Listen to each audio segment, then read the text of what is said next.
Welcome everyone to the last meeting of 2025. Lovely to see everyone and have everyone's presence. Suzanne has said that she hasn't got a camera, so no problem. Great to see everyone. And I would just like to acknowledge that the traditional owners, the Wurundjeri and Burrung people of the lands that I'm speaking to you from today, which is Parkville.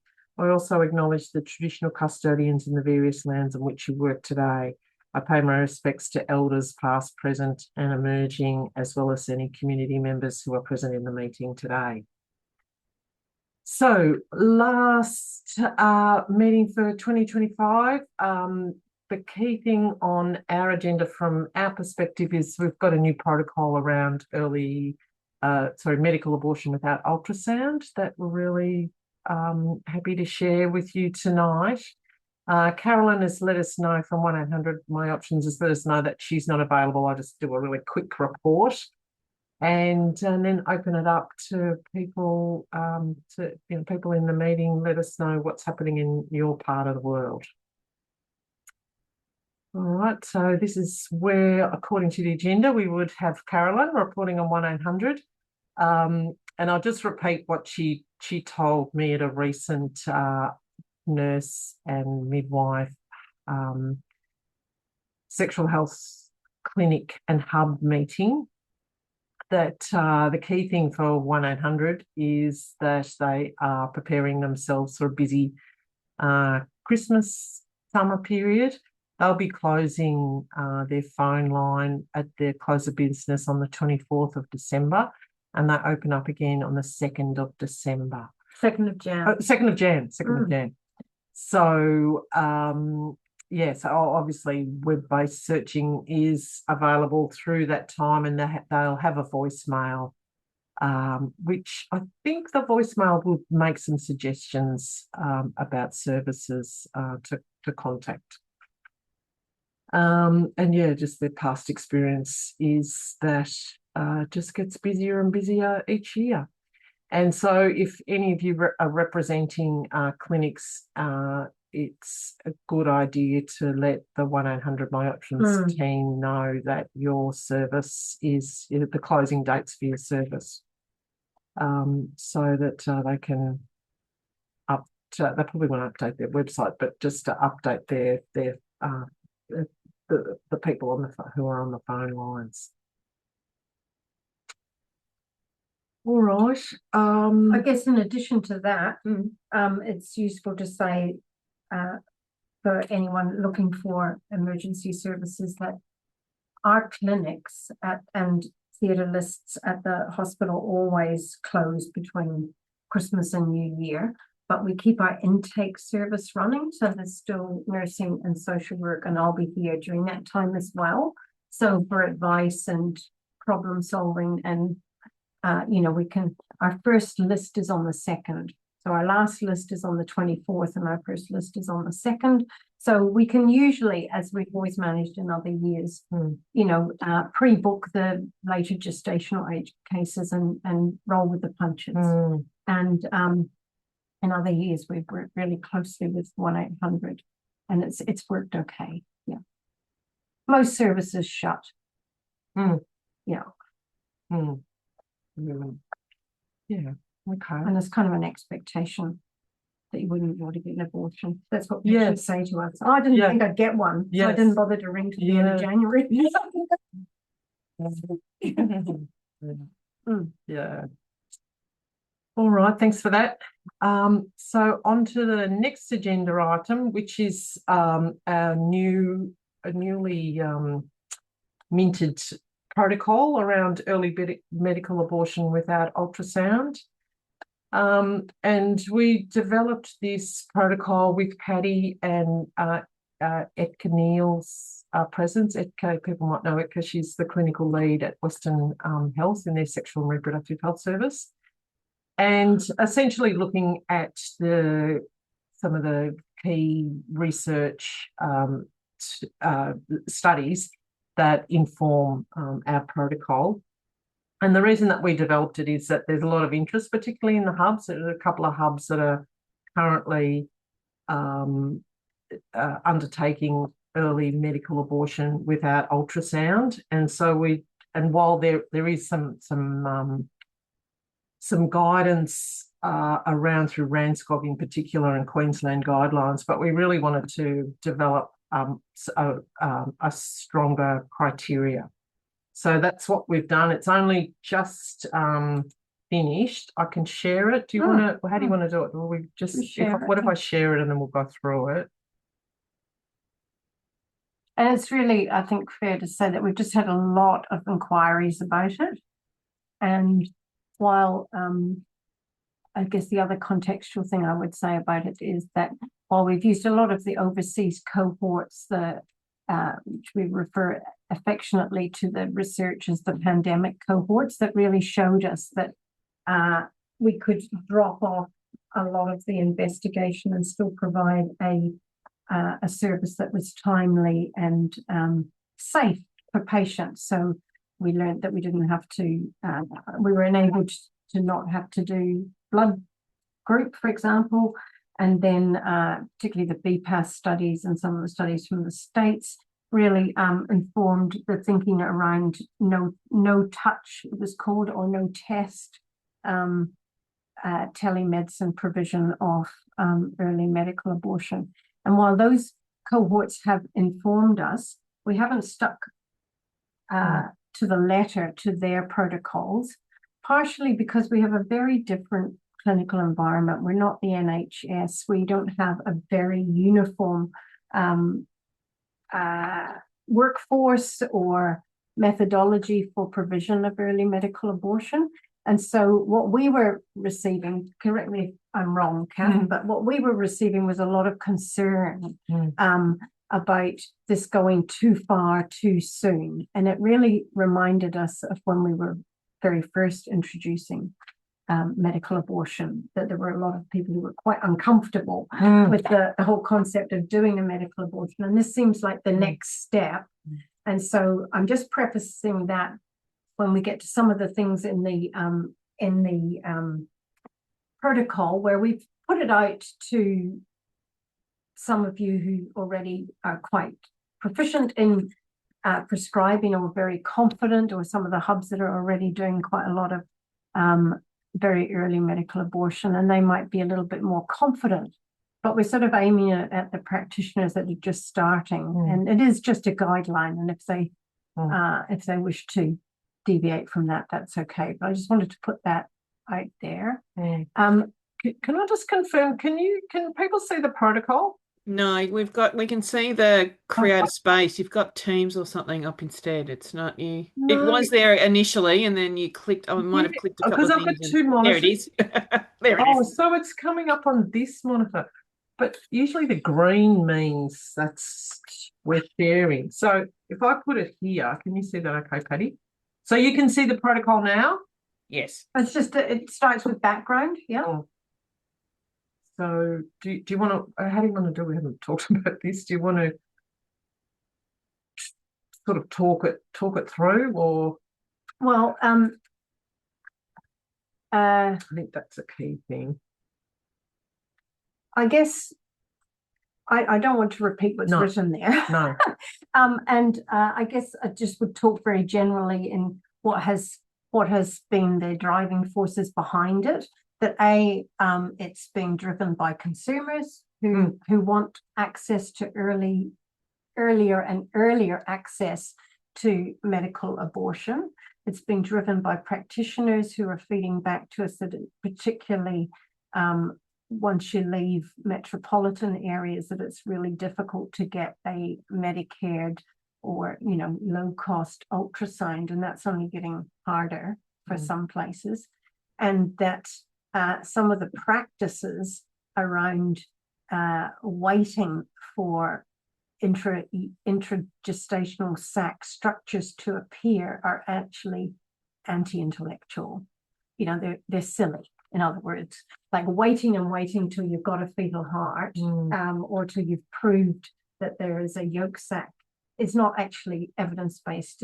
It makes more sense to go earlier. And do we really need this scan if we have other methodologies for assessing the probable gestational age. So that was where it started to come from, and anyone at any point can butt in and talk about the kind of experiences they've had with their patients, but that was certainly where we moved from. And I would personally say that when we were first introducing medical abortion and working with some of the communities of practice, that I was a nervous Nelly.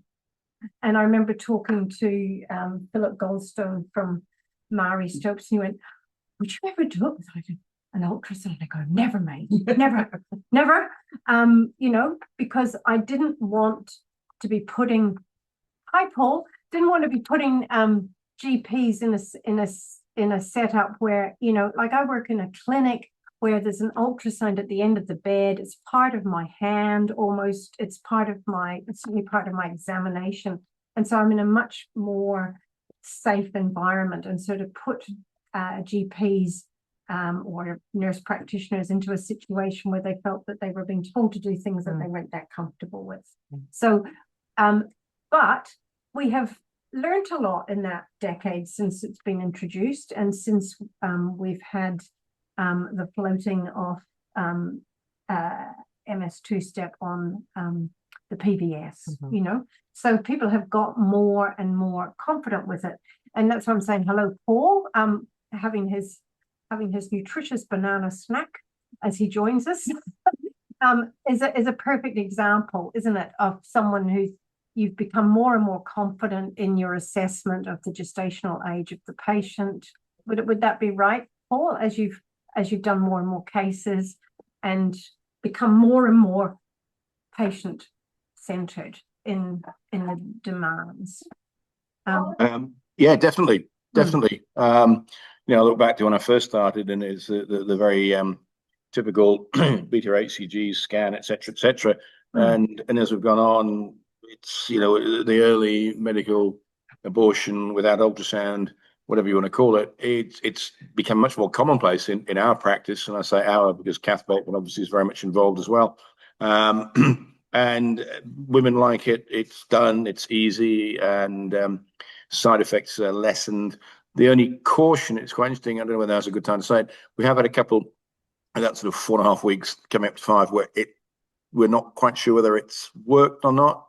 And a couple have needed a second dose of MS2 step as well, just to for it to work. So that's my only caution with the very early. So we're finding 5 weeks onwards is a bit of a sweet spot. Could you explain that a little bit more? You're thinking it was too early for it to work? Well, yeah, it's interesting. I'd be interested in your opinion. Certainly, Katrina Melville at the conference was talking about as well that little bit of evidence. Again, I'm not quite sure where it is of it not working, and certainly we've had experience where nothing's happened, and so when we're not sort of given a second dose and it has, we're also now starting to so when you say nothing's happening, like, so you've done a beta, did you do a beta HCG? Yeah, well, we are going to now. Yeah. So you've got no evidence of like what had happened, but the woman hadn't bled. Was that? Well, there's no bleeding whatsoever. Yeah. So now we're saying if we get them very early at that stage, we're actually saying we're going to do a beta HCG do 2.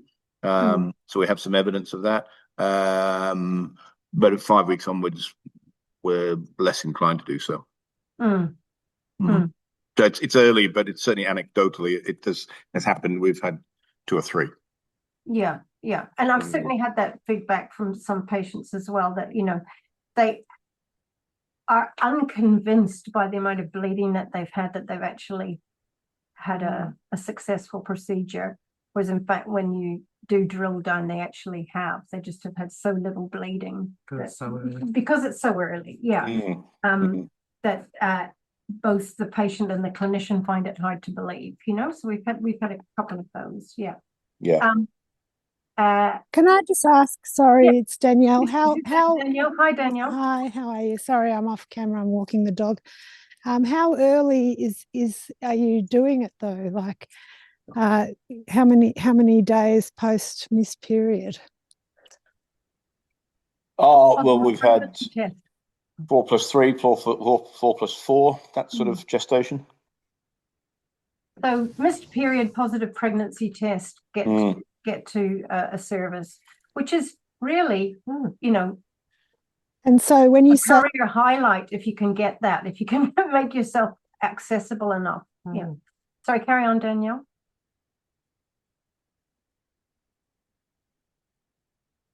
You were mid-sentence, I think. Sorry, when I oh, interrupted. sorry, if they're 4+3 and they're taking it and they're getting no bleeding at all, so they're not even getting like a period, like they would a normal period bleed, or they're just no bleeding at all. No bleeding. Right. Mm. They were pregnant.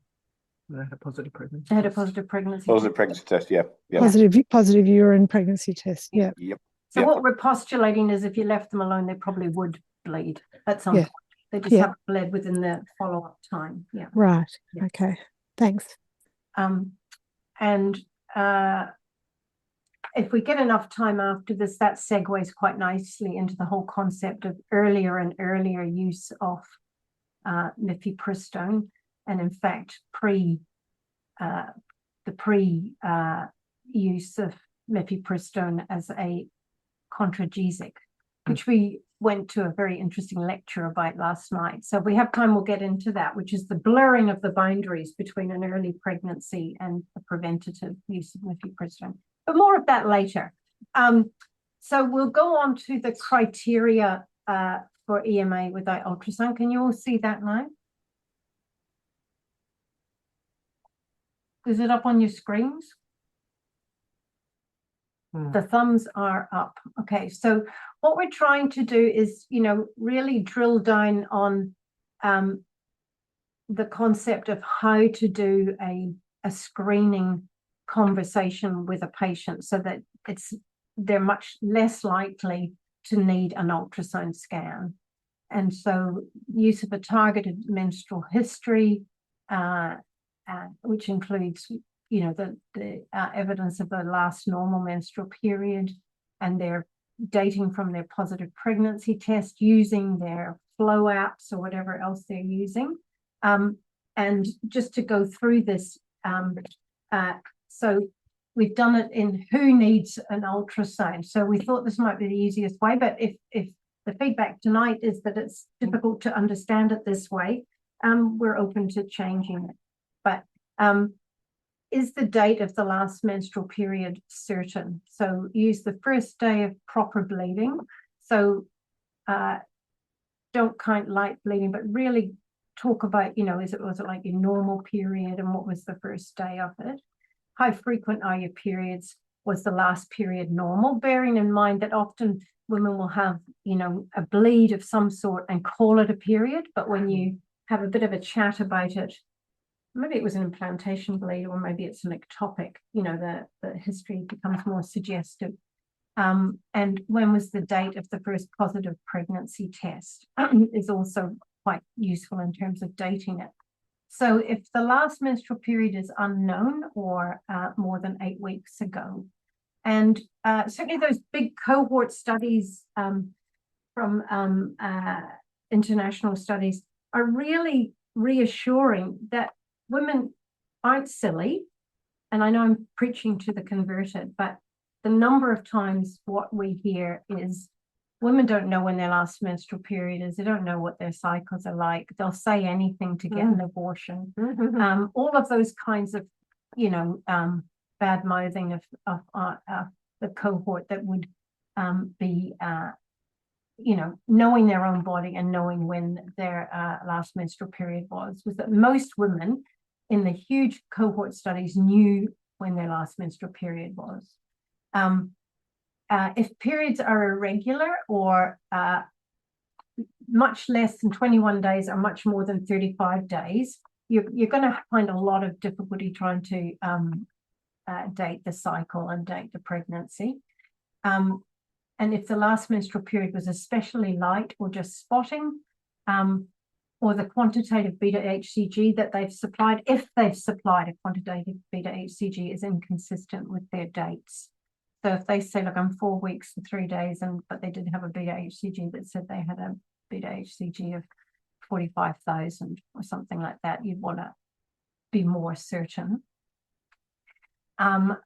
any comments on that? People happy taking a menstrual history in that way, or yeah. How much do you interact with people's apps, people's menstrual apps? Just a question. Paul, do you? I do. Yeah. Yeah, Go look, quite ahead, a lot Paul. of it. You have more experience than I do. Well, no, I was going to say that a lot of people have got apps now, of course. Kath does most of the donkey work for me, so we'll certainly look at them and discuss with them. But yeah, a lot of people have got them, and I think, look, at least it helps to it helps to confirm their menstrual history date, doesn't it? But most of the time we're going on it, and it's regular, and then I'm happy to proceed. Look, I think that outline is perfect, but the apps are definitely in use. Yeah, I endorse them. I find them really useful. And I also work in the early pregnancy service here at the Women's, where we're looking at, patients with pain and bleeding in early pregnancy. So we're screening for ectopics and all the rest of it. And I find the apps really helpful. How about you, Siobhan?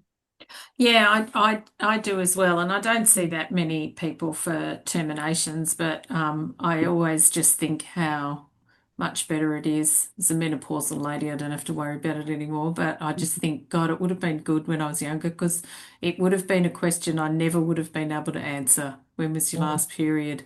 No idea. So I do find it really useful that, and most of my patients will just grab for their phone and bring it up. And so, and then it gives you some information about, as Paul was saying, the regularity, and so it kind of gives you confidence in that.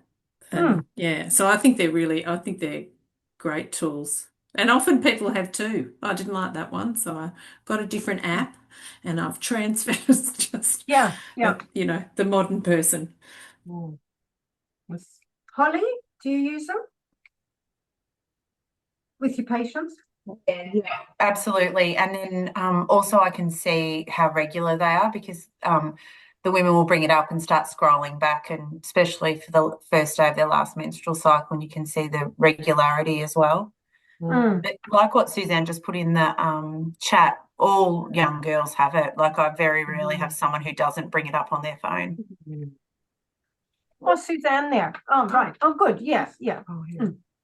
Yeah.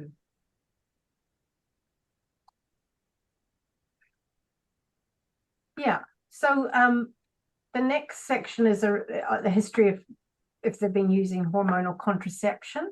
And we've hit on a compromise between 2 or 3 of the different protocols that exist internationally to sort of hone it down to the last 8 weeks.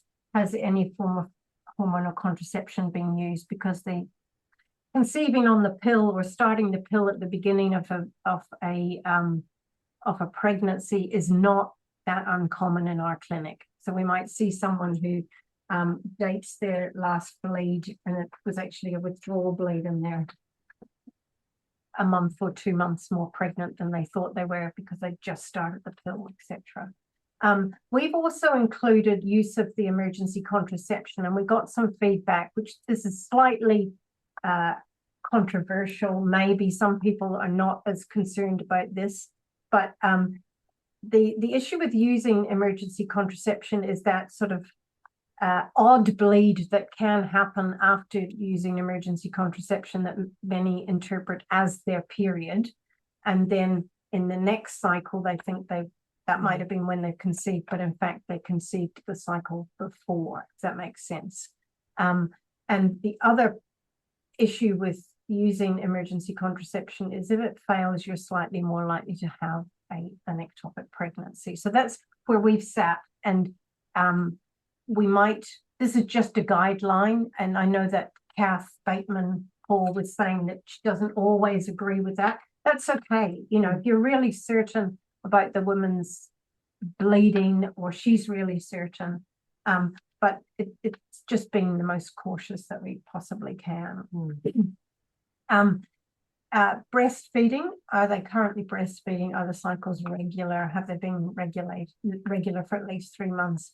If they're breastfeeding, the breastfeeding, if they're breastfeeding and amenorrheic, or their cycles are irregular for the last 3 months, we would suggest a scan. And then with regard to the ectopic risk factors, any history of a previous ectopic pregnancy buys you a scan, you know, because you're at increased risk. Fallopian tube surgery, history of tubal scarring or damage from PID, for example. If there was an IUD in place at the time of the conception, what were you pointing to? Oh, I just realised there's a typo there. That's not supposed to be a bullet point. Can pick that up. Anyway, doesn't matter. Sorry. Yeah, so yeah. Kath's pointing out. Sorry, I interrupted. Sorry, that's the same point. Was an IUD in place at time of conception, and then yeah, so obviously EMA is not suitable unless the IUD is removed prior to. And you need to visualize where it is. Yeah, whether it was in the uterine cavity or not, because again, with an IUD in place, if you have become pregnant, you've got a slightly higher chance of it being in the tube. Yeah. Since the pregnancy diagnosis, if they've got pain or bleeding, and shoulder tip or rectal pain is a little bit pathognomonic for blood in the peritoneal cavity, or if there's vaginal bleeding or spotting, you're investigating and trying to cite a pregnancy because there's increased risk factors. So the thing that the caveat I would put on this, that or the statistic that will be useful for you all, is that when you are looking at the big cohort studies, it's nearly 40% of patients will need a scan. And it's the group that are screen negative that have the really good safety data. You know, so if they're screen negative, they've got none of those factors going on. That's what makes the cohort so safe. But what needs to be grasped by providers is that providing access to very early medical abortion, or abortion without ultrasound, or abortion without tests, and they're all slightly different in their protocols, doesn't guarantee that your patient isn't going to need a scan. So it's important to clarify that at the beginning. Paul, you were going sorry, can I just say, Patty, that figure, putting that front and center of your protocol, and sorry, I can't see, the screen on my phone is too small, but that figure of 40% will need a scan using this protocol, I think is a really important learning tip for GPs to really highlight that as a message. Also, maybe putting that right at the start in the counselling, that you know, if you're talking about this with the patient. Yeah, flow chart. I'm just looking to see if we've already put it on the flow chart. But yeah. Oh no, not the flow chart. Not on the flow chart. Yeah, just to make a point of, you know, setting in a box, couldn't it? Yeah, you know, well, just setting up that expectation, I think, is really important. Yeah, we could do a box that's, you know, the 40% box, I'll call it for the moment. Yeah, I've written that down. That's a good point, because I'm one of those people who reads the boxes when I'm looking at these protocols. Because otherwise you'd think that everybody could get away with, you know, or hardly any, because, you know, how many ectopics do we actually see? Yeah, because not that many people have really read those cohort studies, yeah, you know, and why they are so good. And you know, BPAS really had a very, very uniform methodology that all their intake workers were taught. And so this is us trying to replicate that. Sorry, Paul, you were going to say something? Oh, just a question. Kath, again, I read an article she was telling me about, I can't remember where it came from, indicating that perhaps it was the most reliable indicators for ectopic were symptoms rather than the risks of, you know, the fallopian tube surgery, PID, et cetera, et cetera. I don't know whether you've got any comment on that. I mean, I was a bit thrown by it, but she'd read it somewhere and I can't remember where it was. Correct, Paul, that 80% of women with an ectopic pregnancy have no risk factors. Yeah. You know, when we're, you know, thinking with my EPAS hat on, you know, you screen for the risk factors, but it's actually the patients who are symptomatic that are more likely. Yeah. And most of the patients you see in the abortion cohort have ongoing pregnancies and don't present with pain and bleeding. Would you agree that the majority of them, it's a different, because once they start to bleed, they might present in a different way to someone else. Yeah. I think that's also really that point that Paul raises is very important. That in general practice, ectopic is seen so rarely that we don't really have a flavour. We're taught, of course, massive pain and being pregnant and all of that. Of course, think ectopic, but we don't. It's not like being in your setting in a hospital. We don't have an overview of it, so we only see the extreme.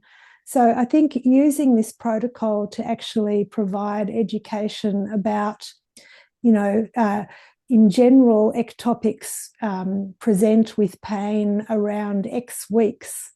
If you can make that kind of statement, because that helps also with this. If you say, the majority of ectopics, or the main risk factor, or the ectopics don't present necessarily with symptoms. It just helps to GPs who are not familiar with the space to also understand with the gestation of the woman that they've got in front of them what the risks are, what the likelihoods are. So using it as a bit of an educational tool. Yeah, there. I was thinking of like a box that just says red flags for ectopics or something really catchy like that, Yeah. Think about an ectopic if, yeah. And it really is that symptomatic assessment as well, And shall we carry on? Any other comments about that? But also how likely are you to see those symptoms if this protocol is also focusing in on those very early abortions, how likely is it that you would see symptoms in a woman with an ectopic at 5 weeks or 6 weeks or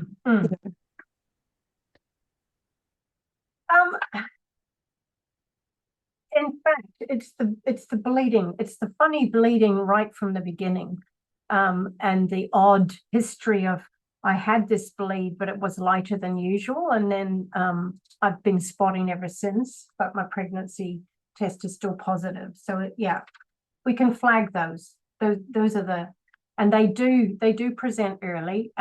I was always taught initially before, when I trained, Danielle, it was that, ectopics don't really present until the woman's collapsed in the car park of the hospital at 7 to 8 weeks. And it was generally around about 7 to 8 weeks that they rupture.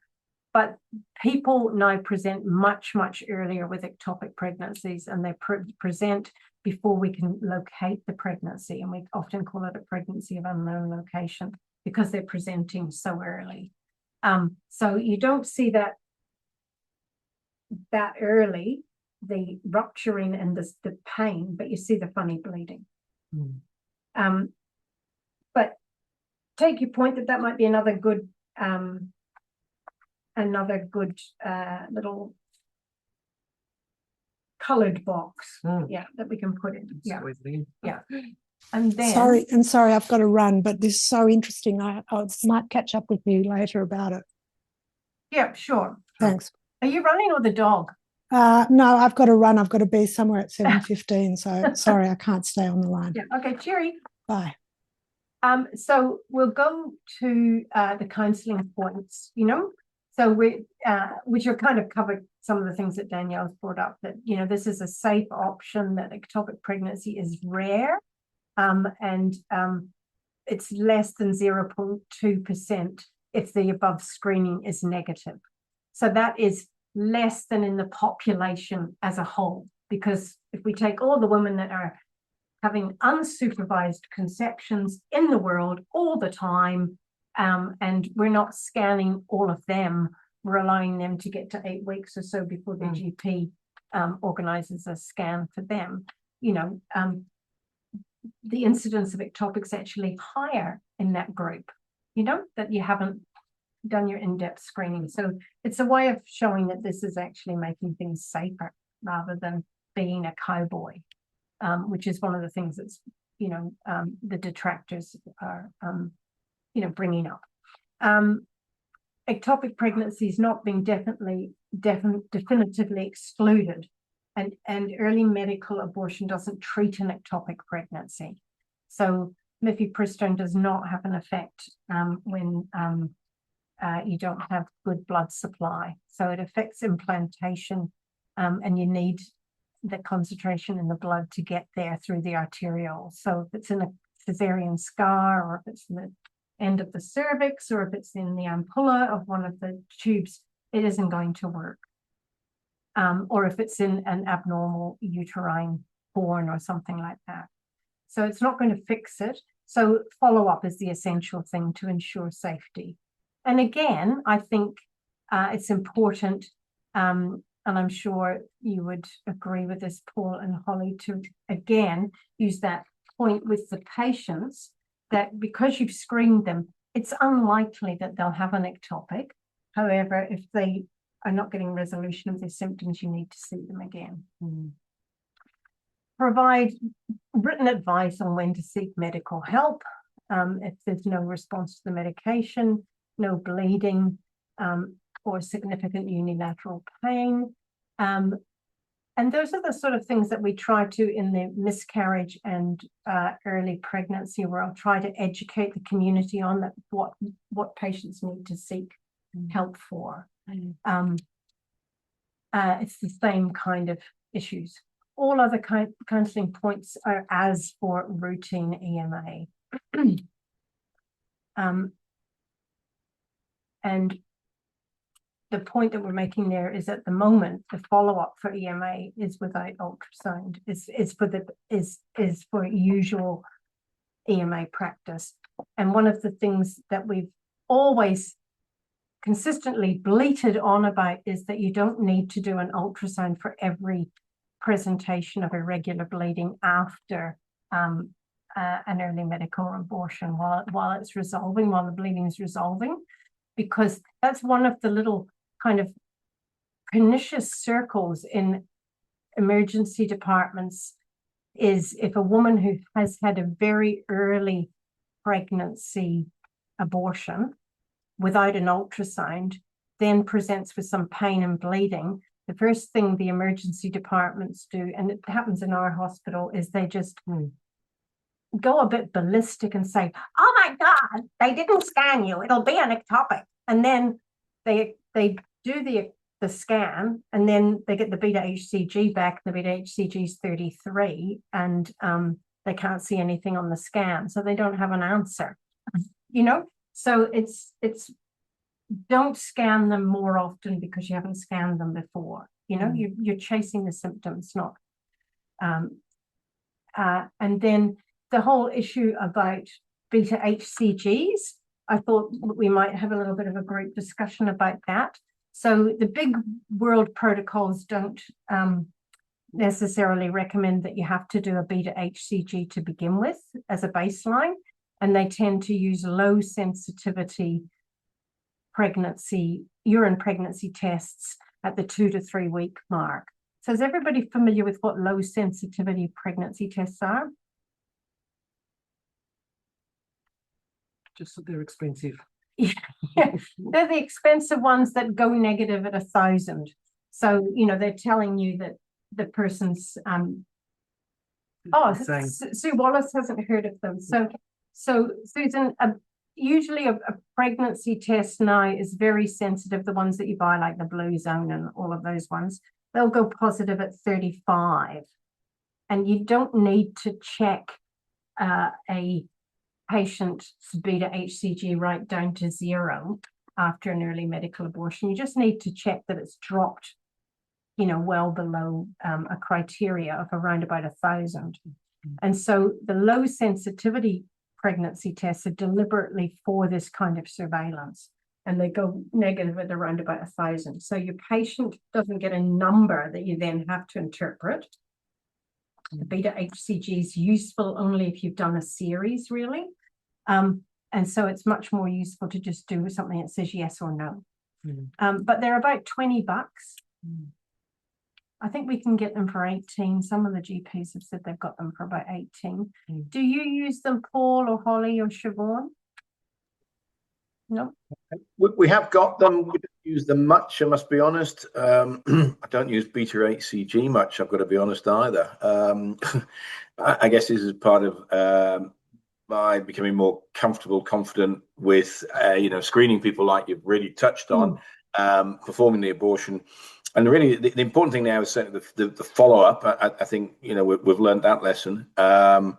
And the history. So if they have, clinical symptoms that are consistent with an abortion, then I'll tend to let it go. It's those ones where there's the history is just not quite right. There's something that gives you that index of suspicion. Then yes, I think we've got to follow it with a beta HCG, and we do, and we can do a couple to follow what's going on. So I think we are trying just not to get people to do investigations, but also be safe, as you say, not being cowboys.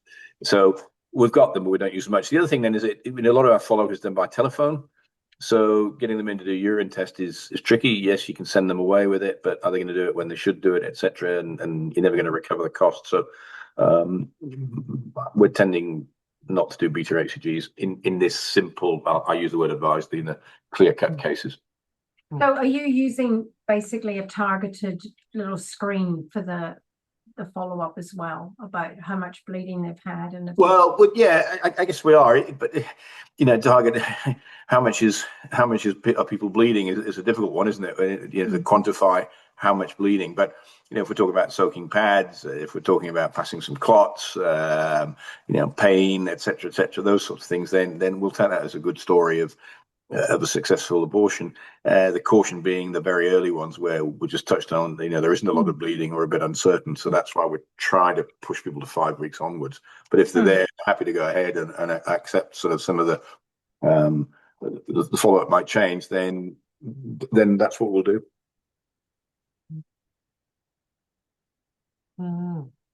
So Susan's saying our gynae teams follow all early abortions with an ultrasound, which I guess makes me more hesitant in doing urine beta HCG versus serology too. Do you want to explain your thinking on that, Susan? I don't know if she's got a mic. Oh, maybe she hasn't got a mic either. Yeah. Okay. Look, it's handy if you've got an ultrasound, you can just pop it on, but any of those methods are equally safe. It's just having an assessment. Yeah. And so Sue's saying, as a nurse, I feel I'm at more risk of scrutiny. And that was why I was saying, Sue, that we've written a very conservative protocol that says you could do 2 beta HCGs, you could do two quantitative beta HCGs before and after, but you have to be really careful about the date that you have done the beta HCG, because if you do it too soon, too far in advance of giving the mifepristone, it'll have been much higher. So you need to take the beta HCG very approximately around the time that you're doing the first medicine number 1, step 1. If you're doing it the week before, it's going to have, trebled almost in amount, so that when you do your follow-up, it may not be helpful. So that's why we have not said thou shalt not do beta HCGs. Basically what I'm saying is thou shalt do what makes thou feel comfortable and under, and not scrutinized about it until you get a little bit more confident with it. Yeah. When we first introduced mifepristone and misoprostol in the clinic, we were so anxious that we made the women swallow the mifepristone in front of us. So they had to go to the chemist and come back and swallow it in front of us, because we didn't trust women to know how to swallow a tablet themselves, because we were so anxious that we were going to get this process wrong. And now we've moved away from admitting the patients, from watching them swallow, to a lot. Bleed. Yeah, to watch them. Well, in New Zealand, you had to watch them bleed. Yeah, you had to watch them bleed. They all had to sit in the clinic and bleed in front of you. So until we got more confident. And it's always that first few years. So I take your point. So, you know, that you might feel a bit more anxious. And this is not saying you have to do it one way or the other. And again, I go back to those big cohort studies. They're all supplying the same methodology. The patients had their swabs sent to them in the mail. They had the screening test. They had the script mailed to them, and then they had they also had a urine pregnancy test, low sensitivity, sent out to them. And they all had the same methodology. So all of the nurses and other intake workers and follow-up workers and the doctors were all going by the same criteria. So that's what makes it easier for them to have rolled it out their way. Paul raised his hand. I just query, sorry, I'm a little bit saddened to sort of see that comment. As a nurse, I feel I'm at more risk. I'm at risk of more scrutiny, which is a bit of a shame, isn't it? And Suzanne's a nurse practitioner as well. Yeah. It's not something that is uncommon, Paul. In fact, quite a number of the nurse practitioners have been really anxious even about the way their college has sort of fiddle-faddled around endorsing the drug, you know. So it comes from the culture from the top down, you know, that you're going to be scrutinized more. Siobhan. I won't attempt to talk for Suzanne at all, but she is working in a highly conservative environment where she's practicing. So I'll just give it. I would be nervous myself, and I must say, and I loathe to have medicine run by anecdotes, but the first time that we did an ultrasound or no ultrasound abortion, we had that. The patient really didn't want to have an ultrasound, so we kind of agreed to it. She seemed to clinically have a straightforward abortion and then had a lot of bleeding, and we could not get her to come and see us. We couldn't get her to go anywhere, and we were very nervous for quite a number of days. And because I'm only at the clinic once a week, the nurse who was following up was really, really nervous. And I just kind of went, oh, it's our first one. Like, you just wanted your first one to just go nice and smoothly. And we just had this resistance from this patient going, I can't do this, I can't do that, no, I won't. And it was just really difficult as our first one. So we will probably have more confidence if we have a nice protocol that we can all follow, and all the GPs at the clinic are happy with it. But yeah, it was just like, oh, Be not the interesting first to go one. back and look at the history of that patient and just do a paper screening.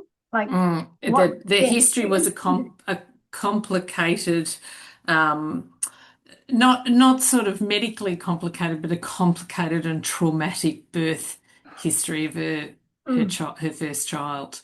And so it was, I do not want to go anywhere near hospitals or medical people or anything. That was that sort of thing. But you just wanted it all to go perfectly, and it didn't. So everybody got nervous. We will do it again. Yeah. So that's sort of the guts of it. And we will take that issue about, and we can add those kind of a couple more, you know, brightly colored boxes around that. If people think that that would be useful, it sounds like they would. They would think that that was useful. And then it will be, how are we going to publish it? Kath's going to be on our website. So yeah, it'll sit on our internet site where all the other early medical abortion guidelines and resources are. We can put it in the search newsletter as an item. Yeah, we can. Yeah. You know. I asked comms to do that last week, and I haven't checked today to see if it's gone up, but it won't be long before it's there. But yes, Patty says we'll take on board the comments from tonight and incorporate that. When it's ready to include in the search newsletter, just send it through to me, Kath, and I'll okay. And as well as just updating our guideline and some of the other resources that we've got around early medical abortion, just to put a little line there to link it all together, all these resources together. Yeah, great. So are there any other questions about that? Well, then just before we finish, I'll just give you a little taster of the future, and just share a little bit of this fantastic lecture that we went to last night, which was presented by a law lecturer from Britain. And it was looking at the history of the development of mifepristone, which in the 80s, when I was first training, was called RU486, developed by a Frenchman, Etienne Bellieu, who I actually eventually met in Melbourne just before MS two-step was launched. And he was a very interesting man. If anything, he reminded me of a chef. Yeah, a very scientific kind of a chef. You know, it's very precise. And she presented this beautiful photo of him holding the pill, didn't she? And he was very sort of glamorous. Yeah, very nice man. He was developing it from the 80s, RU486, and he was developing it as and you know, the lab studies were looking at it as an anti-progestogen, which it still is, but to be used to prevent implantation. And he himself shared later in his career that he missed this golden opportunity to launch the medication as something that would prevent implantation, which is actually just before the positive pregnancy test. And he called it contragestation. And that was such a clumsy word, blurred the line between emergency contraception and early abortion, with the line in the sand being implantation. And he himself is aware that it was quite a clumsy word and it just didn't get going. And so the way that the focus groups were developed and the way the companies decided to go with it, it was the early abortion pill. But he regrets that. And now, you know, 30, 40 years later, we're looking at it again. And they're now looking at the use of mifepristone early, really as like I guess you could call it a menstrual regulator, so that you, whether or not you have a positive pregnancy test, you have got something to take if you think you're at risk of pregnancy. So a bit like using the emergency contraception that we know, that we say to people, you can only take it for 4 or 5 days after unprotected intercourse. But this is anywhere up to the time when you might have missed a period. Or another way to use it would be if you miss your period and your pregnancy test is positive, to take it immediately if it was available, you know, across the counter. So these are these new ways of thinking about it. And I'm not telling you to go home and do this at home, okay? Because it's not on the PBS for this. But what I'm sharing it with you is that many of us used to think about this all the way along and think, wouldn't it be great if women were allowed a just-in-case prescription, where they were in control of the risk assessment of their own bodies being pregnant and they could try something first. And I think now consumers are really trying to push for that. And there are already some groups like Women on the Web supplying things like this. But I'm just here to tell you that it is being studied. And so the Karolinska Institute in Sweden, which is like the gold standard of like funding for sexual and reproductive health, and Christina Gelnesson's leading that, and Sharon Cameron from Britain is involved in the research as well. So some really good researchers, and that work should be in development in the next few years. And I think it'll be very, very interesting because it'll break down some of the barriers about when, you know, in the same way as we used to make people wait till there was a fetal heart before we would do an abortion. It's why wait till there's a positive pregnancy test? And do you really need to know?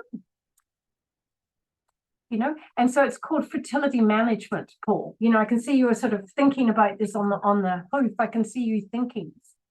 It's that concept of, you know, I'm managing my fertility, but in a different way. Yeah, in a non-hormonal way. But the jury's out yet on side effect profiles and things, and we do have to have really good randomized controlled trials for this, because we all accept that women in particular have borne the brunt of poor research design that has not looked at the effect of drugs on women's bodies properly. So it's just a little glimpse at the future. Did you have anything else to add, Siobhan, about that? Or Kath?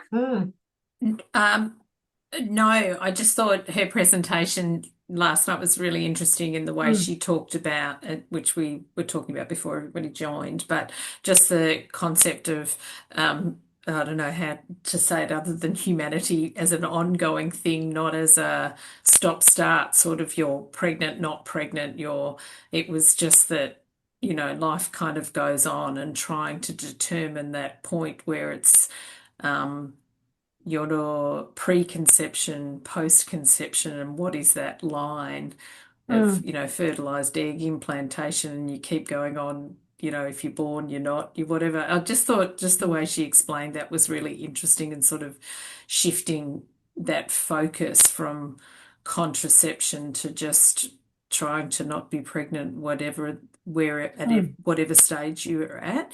And I guess my one thing that I'm curious about is if, taking mifepristone once a week or once a month or whatever, what would that do to not only long-term consequences, but also would that actually have effect on, would you be bleeding all over the place?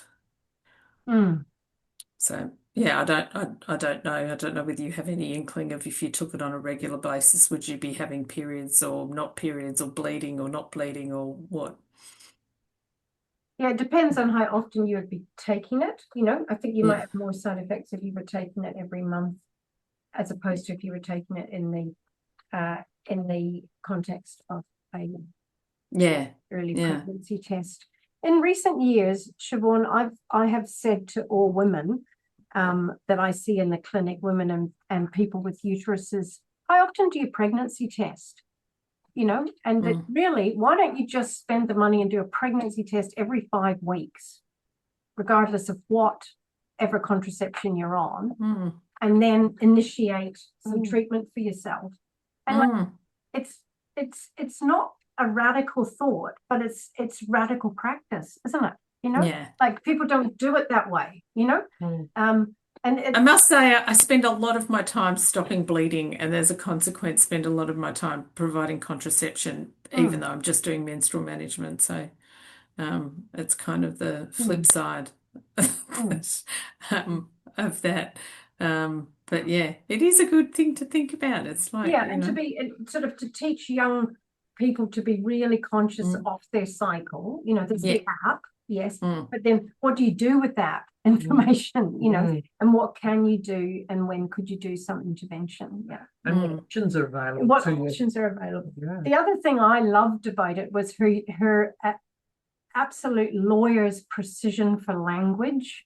And so she defined for me, for the first time ever, how they came up with the definition of a miscarriage. And then she went backwards and said, well, what's a carriage?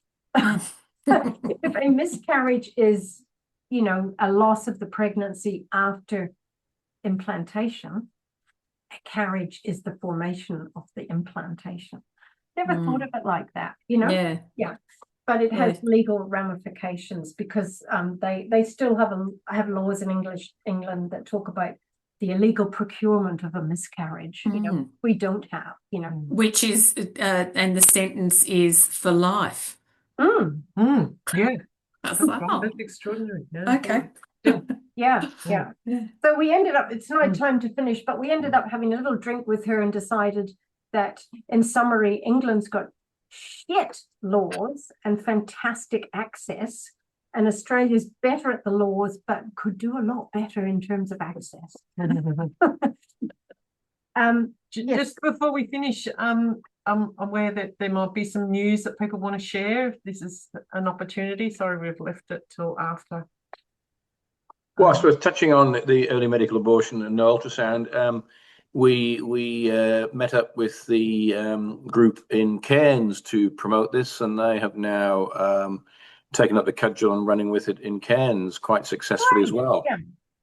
So I think just needed a gentle push and encouragement and reassurance, and they're quite happy now following our course as well.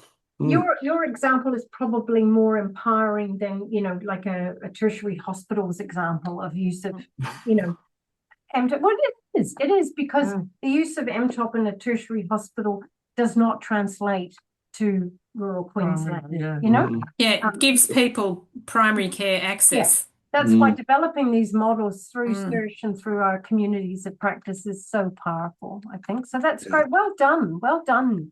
The little Well, as community always, it's Kath approach. Bateman, you know, forging ahead, and I'm Yeah. wallowing along behind her, providing the scripts. Yeah, she's expert at promoting it, isn't she, Mm. Paul? Anybody else want to share anything?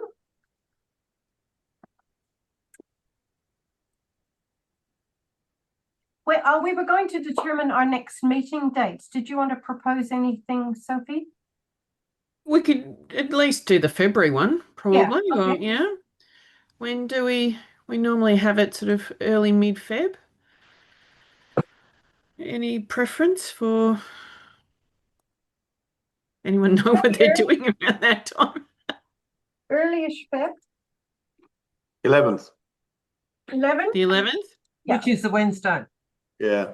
Is that? No. No. Traditionally, we've Yeah. done this on a Tuesday, but maybe Tu- it's just tradition. Tradition. 10th Let's not of break Feb. tradition. 10th of Feb? Mm. 10th of Feb. Yeah, We just do that one and we can determine the rest later on if we yeah, sure. we can get invites out for that. Yep. Okay. Fabulous. Okay, Sounds good. thank you. And thank you for the really rich discussion we had tonight, you know? It was great. Mm. That's given us some pointers. Mm. Thank you all. Yeah, thanks everyone. Merry Christmas. Good to see you, Good to Holly. see you. Holly, we'll be talking to you soon. Mhm. See ya. See ya. Bye.